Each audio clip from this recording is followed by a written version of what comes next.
وقال النبي صلى الله عليه وآله وسلم افضل الاعمال الحب في الله والبغض لله صدق الله العظيم۔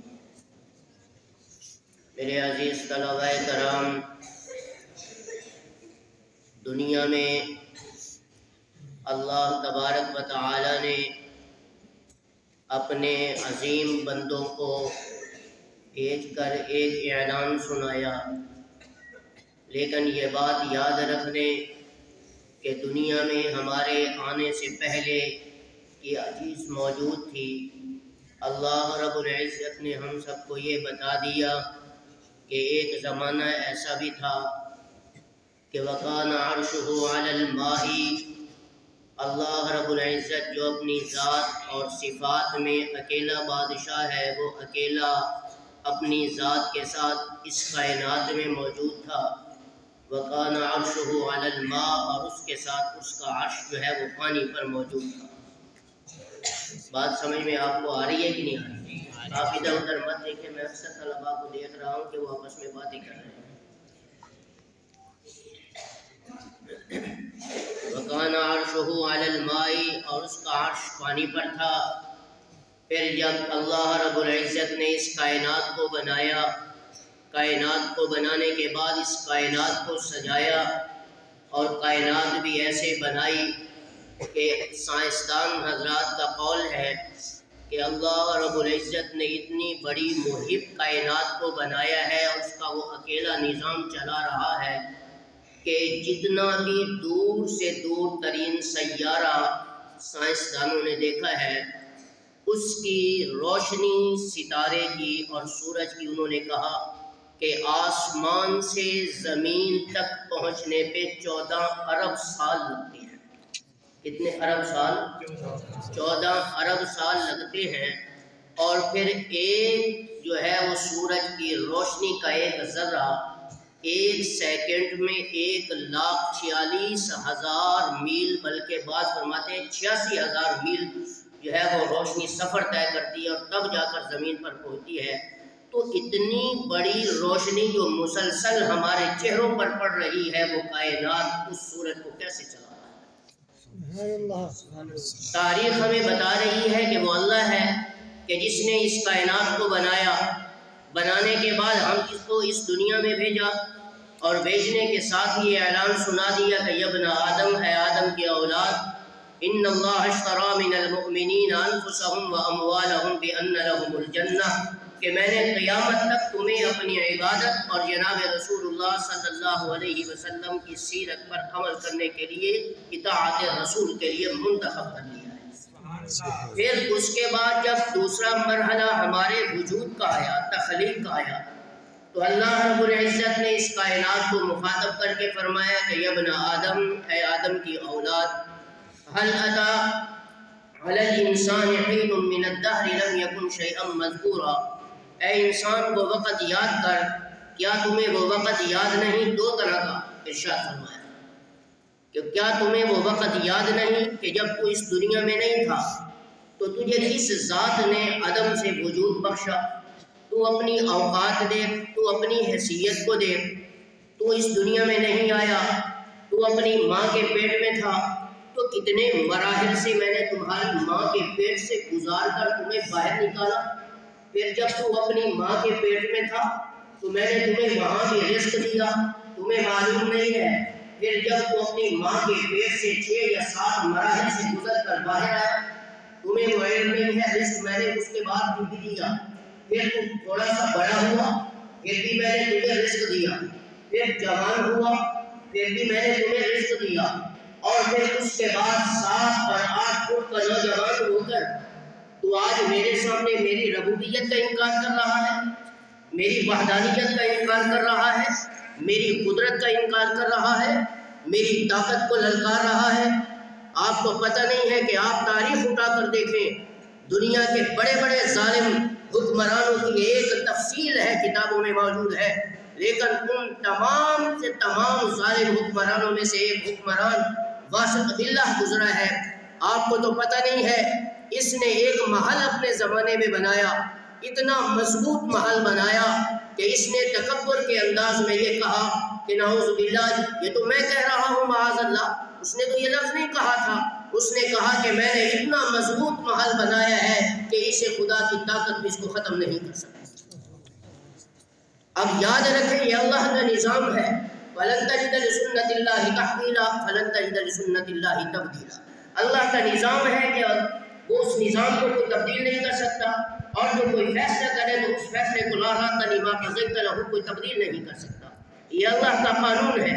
اللہ کسی کو مہلت دیتے ہیں اور کسی کو جلد پکڑ کے آنے والی نسلوں کے لیے عبرت کا سامان بنا دیتے ہیں۔ واسق باللہ نے جب یہ لفظ کہا، اللہ نے ایسا پکڑا، 70 سال اس کی تاریخ پڑھ کر دیکھے کہ اس کو اللہ نے 80 سال کی زندگی عطا فرمائی، تو 70 سالہ زندگی اس نے جبراً ظلماً ناحق لاکھوں مسلمانوں کو شہید کیا، اس کا کوئی قصور نہیں ہے، لیکن ایسا ظالم حکمران کے مورخین کہتے ہیں کہ اس کی آنکھوں میں آنکھیں ڈال کر کوئی اس کا وزیر بھی بات نہیں کرتا تھا، اتنا بڑا روپ والا ظالم ظلم کرتا تھا، کون بات کر سکتا تھا؟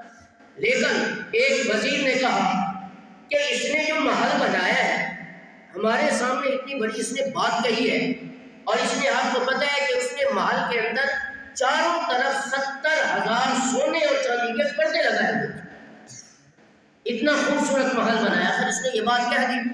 تو جب مرنے کے قریب ہوا، بستر مرگ پر تھا، تو جسم پر کپکپی تاری تھی، تو ایک وزیر نے جرأت کا مظاہرہ کرتے ہوئے اس نے کہا کہ میں آگے دیکھتا ہوں کہ یہ خبیث مرا ہے، تو اس کے اپنے وزیر اس سے تنگ تھے کہ یہ مرے اور ہماری جان چھوڑے، اس سلطنت کی جان چھوڑے، حکومت کی جان چھوڑے۔ تو ایک وزیر جب آگے بڑھا، اس نے اس کے چہرے سے جب کپڑا اٹھایا تو دیکھا 3 بڑے اور موٹے چوہے اس کی آنکھوں کو نوچ رہے ہیں۔ اللہ نے کہا کہ ظالم انسان اپنے شخصیت کو دیکھ، اپنی اوقات کو دیکھ، تیرا وجود ہی دنیا میں نہیں تھا، میں نے تجھے ماں کی پیٹ سے باہر نکالا، تو جوان ہوا، بڑا ہوا، آج میرے سامنے اپنی طاقت کا مظاہرہ کر رہا ہے، اور یہ طاقت تو میں نے تمہیں دی ہے، اور میں نے پھر تجھے بادشاہت کے منصب پر بٹھایا، آج مجھے یہاں کیوں دکھا رہا ہے؟ تو نے تو کہا کہ اس محل کو کوئی ختم نہیں کر سکتا، تو نے تو کہا کہ اس میں مچھر کی داخل نہیں ہو سکتا، تو ذرا بتا کہ مرتے وقت تو اپنی آنکھوں سے ذرا دیکھ تو صحیح یہ چوہے کہاں سے داخل ہو۔ ان بطش ربک لشدید، اللہ کی پکڑ ایسی سخت ہوتی ہے کہ جب وہ پکڑنے پہ آتا ہے تو پھر پوری کائنات کے قومیں رل جائیں، پوری کائنات اور مخلوق مل کر بھی میرے رب کے پکڑے ہوئے اس کو چھڑا نہیں سکتے۔ اس میں کوئی شک ہے؟ سارے بولو شک ہے اس میں؟ اب اللہ آگے کیا فرما رہے ہیں؟ ذالکم اللہ ربکم، تمہارا رب وہ اللہ ہے کہ الذی خلق السماوات والارض فی 6 ایام ثم استوى علی العرش۔ اللہ فرماتے ہیں کہ تمہارا رب وہ اللہ ہے کہ جس نے آسمانوں کو اور زمین کو 6 دن میں بنایا۔ کتنے دنوں میں؟ 6۔ اب ایک انسان کمرہ بناتا ہے تو اس کو کم از کم اچھا سے اچھا بھی بنائے تو 20 دن لگ جاتے ہیں، لیکن اللہ نے پوری کائنات کو کتنے دنوں میں بنایا؟ لیکن یاد رکھنا یہ 6 دن یہ نہیں ہے کہ جو ہمارے زندگی میں یہ جو ہم دیکھ رہے ہیں کہ 24 گھنٹے کے بعد دن آتا ہے، پھر رات آ جاتی ہے، رات چلی جاتی ہے، دن نہیں۔ حضرت ابن عباس رضی اللہ عنہ فرماتے ہیں کہ ان دنوں سے مراد وہ دن ہے جس کا شمار اللہ کے ہاں ہوتا ہے، اور اللہ کے ہاں جو ایک دن ہے وہ 1000 سال کے برابر ہے۔ اس کا مطلب یہ ہوا کہ اللہ نے اس کائنات کو، آسمان ہے چاہے وہ زمین ہے، 6 دن میں نہیں بلکہ 6000 سال کے دوران اس کو بنایا۔ اگر اللہ چاہتا تو اس کو ایک لمحے میں بھی بنا سکتا تھا، لیکن آہستہ آہستہ اس کائنات کو بنا کر وہ اپنے بندوں کو یہ بتا دیا کہ دنیا میں جو شخص آئے وہ آ کر جو بھی کام کرے آہستہ آہستہ کام کرے، جلد بازی سے کام نہ لے، اس لیے کہ العجلۃ من الشیطان، جلد بازی یہ شیطان کی صفت ہے، اور آہستہ آہستہ کام کرنا کی صفت ہے رحمان کی۔ پھر اللہ رب العزت آیت کی ارشاد فرما رہے ہیں، فرمایا یغشی اللیل والنہار یطلبہ حثیثا، میں رات کے نظام کو بھی چلا رہا ہوں اور دن کے نظام کو بھی چلا رہا ہوں۔ اور اللہ نے کیا نظام بنا رکھا ہے کہ جب دن آتا ہے تو اللہ سورج کو نکال دیتے ہیں، اور جب رات آتی ہے تو اللہ چاند کو اس کے ساتھ اس کو نکال دیتے ہیں۔ چاند کی روشنی تھوڑی سی مدھم ہے، میٹھی روشنی ہے، اس لیے کہ جب انسان صبح نکلتا ہے پورا دن کام کاج پہ مشغول رہتا ہے، تھک جاتا ہے، گھر میں آتا ہے، کمرے میں آتا ہے، سو جاتا ہے، اللہ فرماتے ہیں کہ میرا بندہ پورا دن کام کر کے آیا ہے، میں اس کی نیند میں خلل نہ ڈالوں، اس لیے اللہ نے سورج کی روشنی کو بالکل اپنے پاس رکھا اور چاند کو رات کے وقت طلوع کر دیا تاکہ آہستہ اور مدھم روشنی یہ میرے بندوں کی نیند کو خراب نہ کرے۔ کیا یہ نظام ہے میرے اللہ کا؟ پھر اللہ فرماتے ہیں تمہارا رب وہ اللہ ہے کہ جب تیسرا مرحلہ پیدائش کا آیا میری طرف دیکھے، فرمایا انی جاعل الملائکۃ اولی اجنحۃ مثنی وثلاث ورباع، فرمایا کہ میں نے اس انسانوں کے بعد پھر میں نے فرشتوں کو پیدا کیا، فرشتوں کے پروں کو میں نے نور سے پیدا کیا، اس سے نور سے بنایا، ہم تو مٹی کے پیدا ہوئے لیکن اللہ نے فرشتوں کو ان کے پروں کو ان کی تخلیق نور سے بنائی۔ اللہ فرماتے ہیں کہ میں نے ان میں فرشتے وہ بھی پیدا کیے کہ میں نے کسی کے 2 پر بنائے، کسی کے 4 بنائے، کسی کے 6 بنائے، کسی کے 600 بنائے، کسی کے 1000۔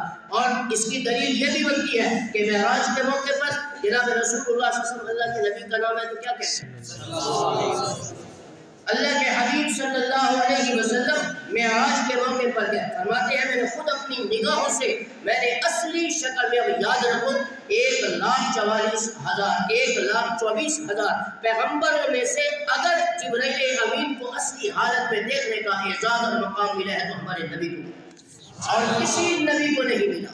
اصلی شکل میں جبرائیل امین کو ایک مرتبہ معراج کے موقع پر دیکھا، اور دوسری مرتبہ پہلی مرتبہ جب اقرأ باسم ربک الذی خلق کی وحی نازل ہوئی تو وہاں غار پہ انہوں نے دیکھا، تو فرماتے ہیں میں نے معراج پہ دیکھا تو حضرت جبرائیل امین کو اللہ نے اتنا بڑا بنایا ہے کہ اس کے ایک پر کو میں نے دیکھا کہ اس پر کی اتنی لمبائی ہے کہ جتنا آسمان اور زمین کے درمیان کا فاصلہ۔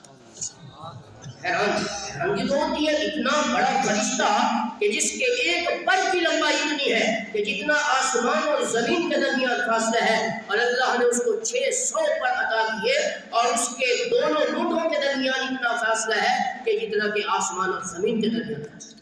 اور پھر فرمایا مفسرین حضرات یہاں ایک نقطہ یہ بھی بیان کرتے ہیں کہ اللہ نے جبرائیل امین کو اتنی تیزی عطا فرمائی ہے، اس کی رفتاری کا یہ عالم ہے کہ اگر وہ آسمان سے لے کر زمین تک اگر وہ سفر کرے تو 1 منٹ میں حضرت جبرائیل آسمان سے زمین تک 50,000 مرتبہ چکر لگا سکتا ہے۔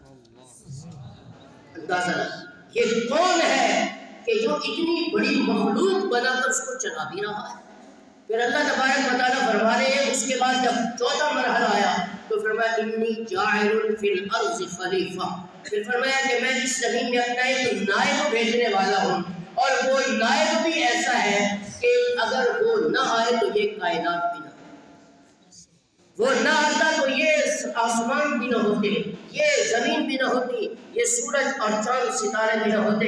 اللہ نے اس دھرتی پر آپ کو وہ عظیم رسول دیا، وہ عظیم پیغمبر بھیجا، وہ ایسا عظیم نبی دیا ہے کہ جس کے چمکتے دمکتے چہرے کو دیکھ کر عبداللہ ابن سلام رضی اللہ تعالیٰ عنہ مدینہ کے یہودی ہے، جب آقا کا چہرہ دیکھا فرمایا اللہ کے رسول میں نے اپنی 63 سالہ زندگی میں بڑے حسین و جمیل چہرے دیکھے ہیں پر محبوب آپ جیسا چمکیلا اور آپ جیسا حسین و جمیل چہرہ نہیں دیکھا۔ آقا میں آپ کے چہرے کو دیکھ کر ایسا متاثر ہوا ہوں، آپ کلمہ پڑھے میں آپ پہ ایمان لانا چاہتا ہوں۔ کیا ایسا عظیم نبی ہمیں دیا؟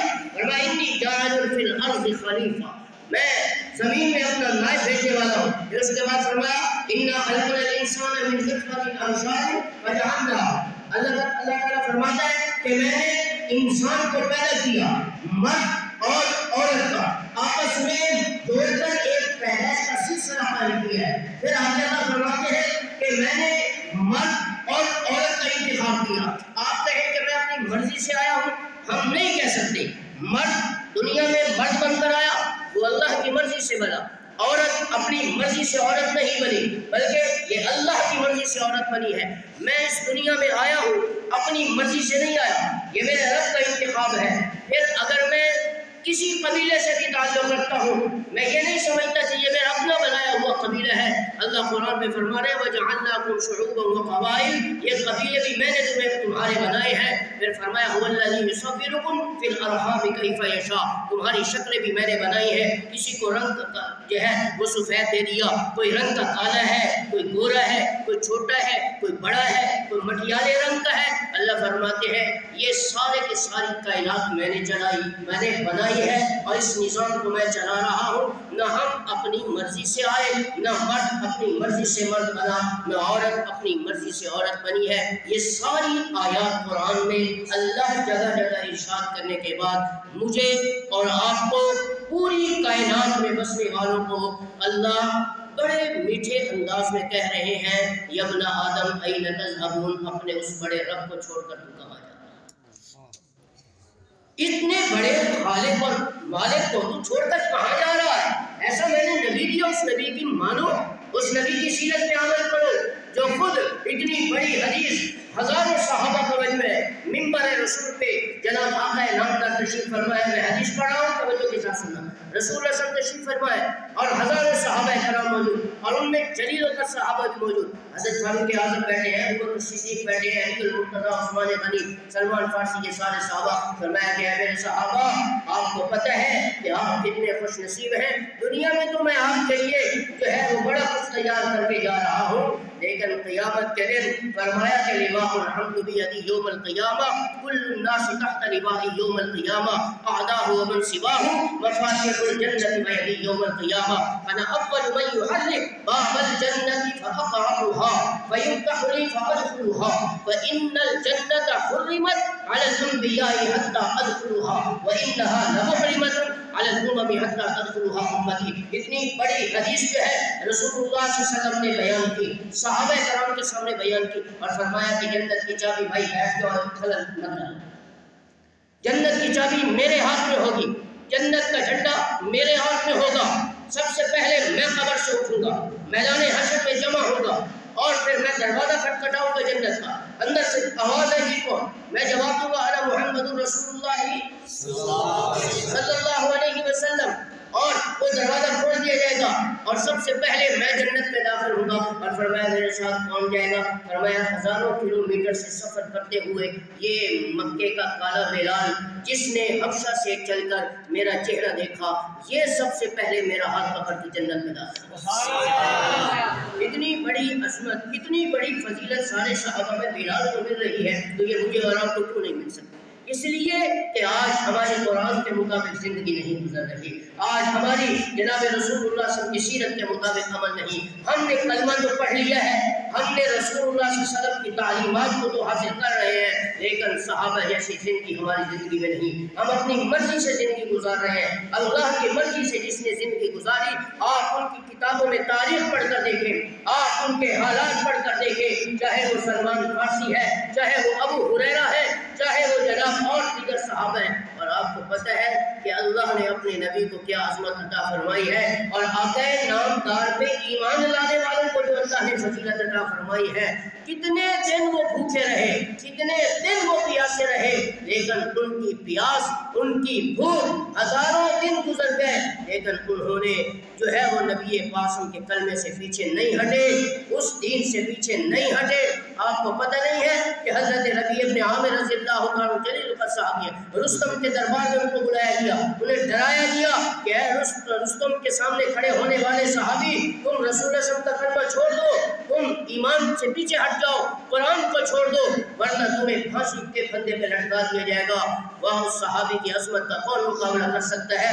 اس رستم کے دربار میں جہاں ہزاروں فوج کے آدمی کھڑے ہیں، اراکین سلطنت وزراء کھڑے ہیں، اور سب کے سامنے وہ کہہ رہے ہیں یا ایھا الملک، او بادشاہ سلامت، میں مانتا ہوں کہ اللہ نے تمہیں بادشاہت عطا کی ہے، لیکن یاد رکھ لِنُخْرِجَ الْعِبَادَ مِنْ عِبَادَةِ الْعِبَادِ إِلَىٰ عِبَادَةِ رَبِّ الْعِبَادِ۔ ہم اس دنیا میں تیرے سامنے جھکنے کے لیے نہیں آئے ہیں، اللہ نے ہمیں اس دنیا میں اپنے نبی کے کلمے کو امت تک پہنچانے کے لیے بھیجا۔ سبحان اللہ۔ ہم اس دنیا میں رسول اللہ صلی اللہ علیہ وسلم پہ ہم نے جو ایمان لایا ہے، ہم اس سے پیچھے نہیں ہٹ سکتے۔ کیا رستم کو آپ کو پتہ ہے کہ جس جنگ میں یہ پہلوان اگر آ جاتا تو اسے جو ہے وہ فتح ہوتی، لیکن اس کے مقابلے میں بھی جناب رسول اللہ صلی اللہ علیہ وسلم نے ایک ادنا سے ادنا صحابی کا انتخاب کیا، فرمایا کہ اے شکیل ابن حسنہ آپ 50 آدمیوں کو لے کر جائیں اور ایران کو جا کر فتح کریں۔ فرمایا رسول اللہ ہم 50 آدمی، پھر میں کمزور، میں ان کا سپہ سالار بنا کر آپ دیکھ رہے ہیں، میں کیسے اتنے بڑے ایران کو فتح کروں گا؟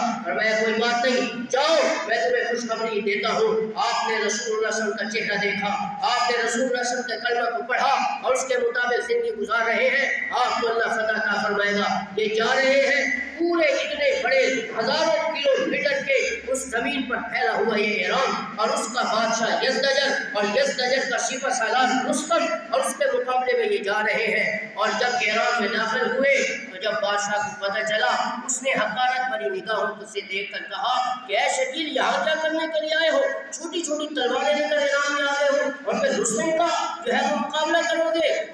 حضرت شکیل ابن حسنہ رضی اللہ تعالی عنہ نے اس کے دربار میں کھڑے ہو کر ہنس کر جواب دے کر کہا کہ بادشاہ سلامت، تیری فوج کو بھی ہم مانتے ہیں تیرے پاس اسلحہ بھی بڑا ہے، مانتے ہیں تیرے پاس افرادی قوت بھی ہے، مانتے ہیں تیرے پاس دولت بھی بڑی ہے، لیکن یاد رکھنا اس میدان جنگ میں چلنے والے میرے نبی کے صحابہ کا ہاتھ نہیں دیکھا۔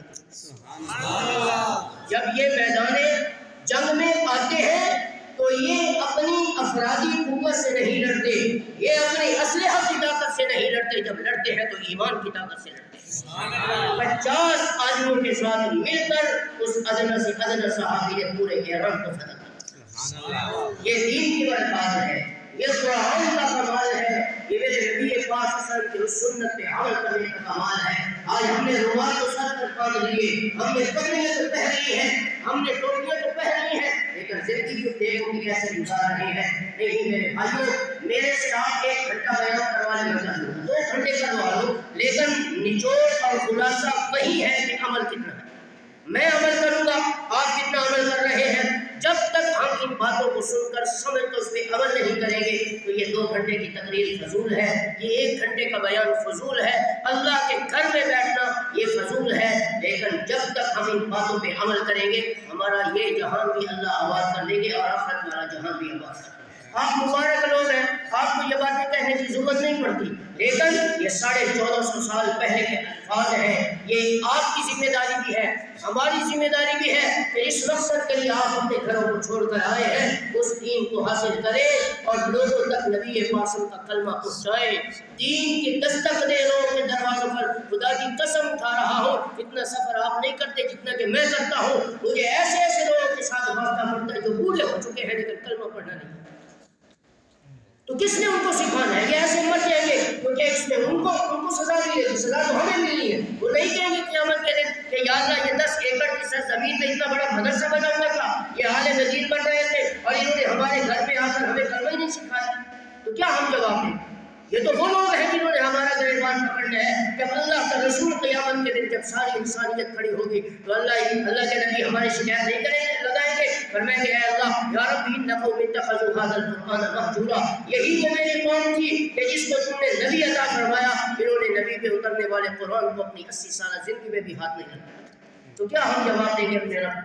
قرآن بھی پڑھ رہے ہیں لیکن اس کا پڑھنے کا کوئی فائدہ نہیں ہے کہ ہم بغیر وضو قرآن کو ہاتھ لگا رہے ہیں، ناپاکی کی حالت میں قرآن پڑھا جا رہا ہے۔ یہ عشق رسول نہیں ہے، یہ کوئی دین سے محبت کی علامت نہیں ہے۔ اگر میں اور آپ ان تمام نافرمانیوں کے باوجود اللہ کی پکڑ سے بچے ہوئے ہیں، یہ میرا کمال نہیں ہے، یہ آپ لوگوں کا کمال نہیں ہے، یہ میری دولت کا کمال نہیں ہے، یہ آپ لوگوں کی دولت کا کمال نہیں، یہ میرے نبی پاک صلی اللہ علیہ وسلم کی اس دعا کا کمال ہے کہ جو میرے نبی نے میدان عرفات میں 6 گھنٹے سورج سر پر تھا، جون کا مہینہ اپنی امت کے لیے لوگوں کے دعائیں مانگا۔ میرے بھائیوں آج وقت ہے، میرے پاس وقت نہیں ہے، وقت مدرسے والے تھوڑا دیتے ہیں، لیکن ان تمام کی تمام باتوں کا صرف اور صرف خلاصہ یہ ہے کہ ہم اپنی پہچان کریں کہ ہم کون ہیں، اپنے قبیلوں کی طرف مت جائیں، اپنے شکلوں کو مت دیکھیں، یہ دیکھیں کہ ہم کون ہیں۔ ہم وہ لوگ ہیں جسے قرآن پاک انما یخشی اللہ من عبادہ العلماء کہتا ہے، ہم وہ لوگ ہیں کہ جسے قرآن کنتم خیر امۃ اخرجت للناس کہہ رہا، ہم وہ لوگ ہیں جسے قرآن الا ان اولیاء اللہ لا خوف علیہم ولا هم یحزنون کہہ رہا ہے۔ اتنی بڑی فضیلت قرآن ہماری بیان کر رہا ہے اور ہم کیا کر رہے ہیں؟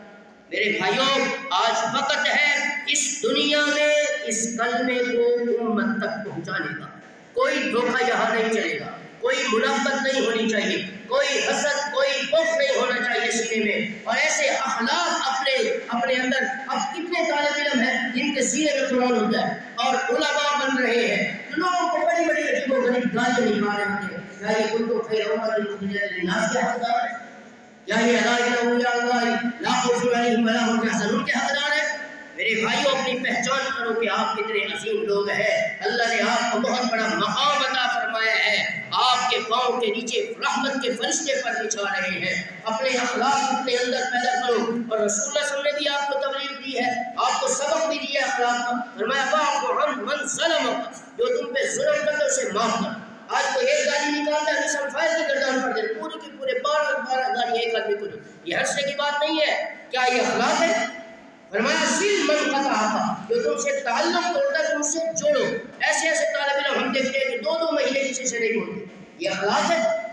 میرے بھائیوں، رسول اللہ صلی اللہ علیہ وسلم کا فرمان دیکھو، سل من قطعک، جو تم سے تعلق توڑتا ہے اگرچہ اس کا قصور پھر بھی اس کے ساتھ بولو، یہ اخلاق ہے۔ فرمایا وَأَحْسِنْ إِلَىٰ مَنْ أَسَاءَ إِلَيْكَ، جو تم سے برا سلوک کرتا ہے تم اسے اچھا سلوک کرو۔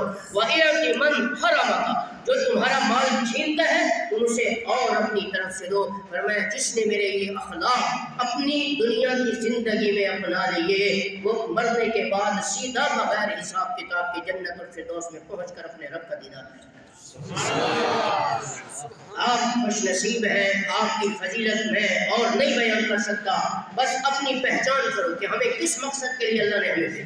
اور آج ہم کیا کر رہے ہیں؟ افحسبتم انما خلقناکم عبثا، ہم کھیل کود کے لیے اس دنیا میں نہیں آئے، ہمیں اس دنیا میں عبادت کے لیے اللہ نے خرید لیا ہے، اور جو آدمی خرید لے ہم اسی کے تابع ہو جاتے ہیں۔ ایسے ایسے لوگ آپ حیران ہو کہ وہ نماز پڑھنے کے لیے جاتے تھے، لیکن ان کے گھروں میں یہ خبریں ملتی تھی کہ وہ تو اللہ کے راستے میں چلے گئے، وہ پیچھے نہیں ہٹتے۔ حالانکہ اتنے بچے اتنی بچیاں ان کی، لیکن بیوی کو بھی سلام نہیں ہے، بچوں کو بھی سلام نہیں، الٹے پاؤں۔ حضرت فروخ رحمہ اللہ تعالی عنہ بہت بڑے کبار تابعین میں سے گزرے، آخری بات نقل کر کے اپنی بات کو ختم کر رہا ہوں، توجہ۔